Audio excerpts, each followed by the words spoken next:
One day, a young monk walked up to a Zen master and asked, "Master, how much is my life worth?"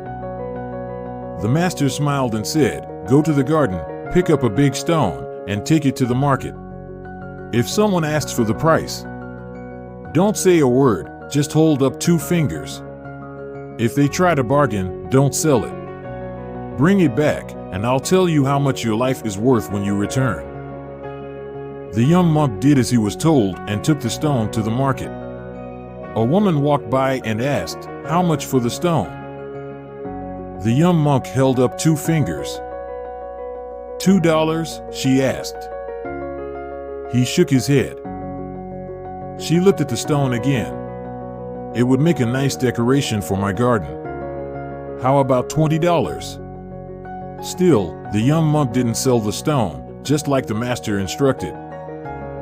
Excited, he ran back to his master. "Master, a woman at the market offered $20 for the stone. Now, can you tell me how much my life is worth?" The Zen master nodded and said, "Take the stone to the museum tomorrow and try to sell it there. If someone asks for the price, don't speak, just show 2 fingers. If they bargain, don't sell it. Bring it back, and I'll tell you how much your life is worth when you return." The next day, the young monk went to the museum. A man saw the stone and said, "This looks like something unique. How much?" The young monk held up 2 fingers. $200? That sounds fair, the man said. Another man nearby overheard and said, "No way, I'll give you $2,000. This looks rare." The young monk's eyes went wide. $2,000? For this? But he followed the master's instructions and didn't sell it. He hurried back and said, "Master, someone at the museum offered $2,000 for the stone. Now, can you tell me how much my life is worth?" The Zen master smiled and said, "Take the stone to a jeweler tomorrow. If someone bargains, don't sell it. Bring it back, and I'll tell you how much your life is worth when you return." The next day, the young monk went to the jeweler. The jeweler's eyes lit up the second he saw the stone. "Where did you find this?" "This is a rare gemstone." "How much?" The young monk hesitated but held up 2 fingers. $20,000, the jeweler guessed. The young monk just stood there, speechless. The jeweler studied the stone more closely, then raised his offer. $200,000? I need this stone.